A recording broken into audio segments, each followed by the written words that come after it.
എന്തായാലും ഇത് ചിപ്പി സീസൺ തീർന്നതിന് മുന്നേ ട്രൈ ചെയ്ത് നോക്കിക്കോ. സൂപ്പർ സാധനമാണ്. എന്തായാലും മസ്റ്റ് ആയിട്ട് തന്നെ പറയാം കേട്ടോ.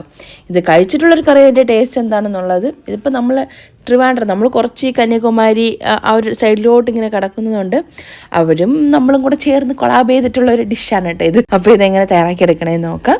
അതിന് വേണ്ടിയിട്ട് ഞാൻ ഒരു പാത്രം എടുത്തിട്ട് ഇതിലേക്ക് ഒരു അരക്കപ്പോളം പുട്ടുപൊടിയാണ് കേട്ടോ ചേർത്ത് കൊടുക്കുന്നത്. അതുപോലെ തന്നെ അരക്കപ്പ് നൈസ് പത്തിരിപ്പൊടി. അപ്പോൾ ഇത്രയും കൂടി ചേർത്ത് കൊടുക്കാം.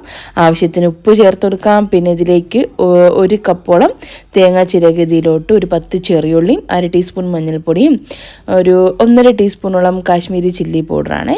പിന്നെ ഒരു 2 ടീസ്പൂൺ മുഴുവൻ പെരിഞ്ചീരകം, ചെറിയൊരു കഷ്ണം പട്ടയും. ഇതെല്ലാം കൂടെ ഒന്ന് നമുക്ക് അരച്ചെടുക്കാം കേട്ടോ. ഒരുപാട് അങ്ങ് അരിഞ്ഞു പോകണ്ട. ചെറിയൊരു തരിതരിപ്പോട് കൂടി കുറച്ച് വെള്ളം ഒഴിച്ചിട്ടൊന്ന് അരച്ചെടുക്കാം. ഇത് ഈ ഒരു പാകത്തിനാണ്. എന്നിട്ട് നമുക്കത് നമ്മൾ എടുത്ത് വെച്ചിട്ടുള്ള ഒരു മാവിലേക്ക് ചേർത്ത് കൊടുക്കാം.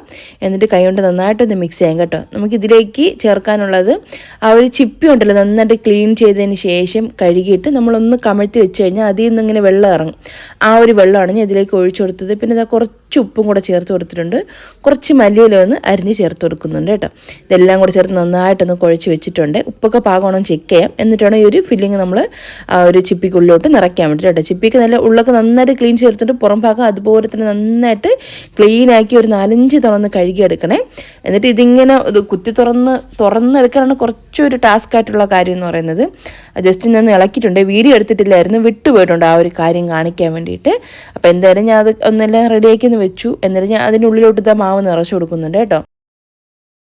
അത്യാവശ്യം വലിപ്പമുള്ളൊരു 20 ചിപ്പിക്കുള്ളിൽ നിറയ്ക്കാൻ പറ്റിയിട്ടുള്ള മാവിൻ്റെ അളവാണ് ഞാൻ പറഞ്ഞു തരുന്നത്. ഇത് നമ്മൾ ചിപ്പി എടുക്കുന്നതിനനുസരിച്ചിട്ട് മാവിൻ്റെ അളവ് കൂട്ടുകയോ കുറയ്ക്കുകയൊക്കെ ചെയ്യാം കേട്ടോ. അതുപോലെ തന്നെ ഞാൻ ഈ ഒരു അരക്കപ്പ് എന്ന് ഞാൻ പറഞ്ഞത് ഒരു കറക്റ്റ് അളവാണ്. പക്ഷേ അതിനേക്കാളും ഞാൻ കുറച്ച് കൂടുതൽ എടുത്തിട്ടുണ്ട് കേട്ടോ. മാവ് എടുത്തിട്ട് നിറച്ച് കുറേ മാവ് ഇങ്ങനെ ബാക്കി വന്നിട്ടുണ്ടായിരുന്നു. പിന്നെ ഒരു 5 ചിപ്പിക്കൊക്കെ വെക്കാൻ പറ്റുന്ന രീതിയിൽ മാവ് ബാക്കി വന്നിട്ടുണ്ടായിരുന്നു. അപ്പോൾ അതുകൊണ്ടാണ് ഞാൻ അളവ് ഞാൻ കറക്റ്റാണ്, പറഞ്ഞ അളവ് കറക്റ്റാണ്. പക്ഷേ ഞാൻ ചേർത്തത് കുറച്ച് കൂടുതലാണ് കേട്ടോ മാവ് എടുത്തിട്ടുണ്ടായിരുന്നത്. അപ്പം ഇതെല്ലാം ഒന്ന് ചിപ്പിക്കുള്ളിലോട്ട് മാവെല്ലാം ഒന്ന് ഫില്ല് ചെയ്തെടുത്തിട്ടുണ്ട്. പിന്നെ ബാക്കി വന്നിട്ടുള്ള മാവും പിന്നെ ചെറിയ ചെറിയ ബോൾസ് ആക്കി ഇതിൽ തന്നെ അങ്ങ് വെച്ച് കൊടുക്കുന്നുണ്ട് കേട്ടോ. ജസ്റ്റ് ഒന്ന് കഴിക്കാൻ ഒരു ഫ്ലേവറൊക്കെ ആയിട്ട് കഴിക്കാമല്ലോ എന്ന് വിചാരിച്ചിട്ട്. അപ്പം ഞാൻ അത് ഇഡ്ഡലി പാത്രത്തിലോട്ട് കുറച്ച് വെള്ളം വെച്ചിട്ട് നന്നായിട്ടൊന്ന് തിളച്ച് വന്നതിന് ശേഷം ആ ഒരു താഴത്തുള്ള തട്ടൊന്ന് ഇറക്കി വെച്ചിട്ട് അതിലേക്ക് നമ്മളിത് റെഡിയാക്കി വെച്ചിട്ടുള്ള ഒരു ചിപ്പി എല്ലാം ഇതിലേക്ക് വെച്ച് കൊടുക്കുന്നുണ്ട്. എന്നിട്ട് ഞാൻ പിന്നെ ബാക്കി വന്നിട്ടുള്ള മാവുണ്ടല്ലോ അതും ചെറിയ ചെറിയ ബോൾസ് ആക്കിയിട്ടൊന്ന് ഇതിലേക്ക് വെച്ച് കൊടുക്കും കേട്ടോ. വെച്ചിട്ട് അടച്ചു വെച്ചിട്ട് 20 തൊട്ട് 25 മിനിറ്റ് വരെ ഒന്ന് നന്നായിട്ടൊന്ന് സ്റ്റീം ചെയ്തിട്ടെടുക്കാം. അപ്പോൾ നന്നായിട്ട് ഒരു മാവൊക്കെ ഒന്ന് കുക്കായിട്ട് അതിൻ്റെ ഫ്ലേവറൊക്കെ നന്നായിട്ട്, പിന്നെ അതുപോലെ തന്നെ ചൂടോട് കൂടി കഴിക്കുകയും ചെയ്യണ്ട കേട്ടോ. ജസ്റ്റ് ഒന്ന് തണുത്തതിന് ശേഷം കഴിക്കുന്നതാണ് കുറച്ചും കൂടെ ടേസ്റ്റ്. പിന്നെ ഞാൻ ബാക്കി കുറേ ചിപ്പി ഉണ്ടായിരുന്നു, അതൊക്കെ ഞാൻ ഒന്ന് പുഴുങ്ങി ഞാൻ അതൊന്ന് ഇളക്കിയെടുക്കുന്നുണ്ട്, ക്ലീൻ ചെയ്തെടുക്കുന്നുണ്ട് കേട്ടോ. അപ്പോൾ ഞാൻ അത് ചിപ്പി അപ്പം ഇവിടെ റെഡി ആയിട്ടുണ്ട്. അപ്പോൾ നല്ല ചൂടോട് കൂടി ഇരിക്കുകയാണ്. ഈ ഒരു ടൈമിൽ കഴിക്കാൻ അത്ര സുഖം ഉണ്ടാവില്ല. കുറച്ചൊന്ന് തണുക്കട്ടെ. ഒന്ന് തണുത്ത് വരുന്ന സമയത്ത് ആ ഒരു മസാലയുടെ ഒക്കെ ഫ്ലേവറൊക്കെ ചിപ്പിയിലൊക്കെ ഒന്ന് പിടിച്ചിട്ട് നല്ല ടേസ്റ്റ് ആയിരിക്കും കേട്ടോ. ഒന്നും കൂടി ടേസ്റ്റ് കൂടുതലായിരിക്കും തണുത്തിട്ട് കഴിക്കുന്ന സമയത്ത്.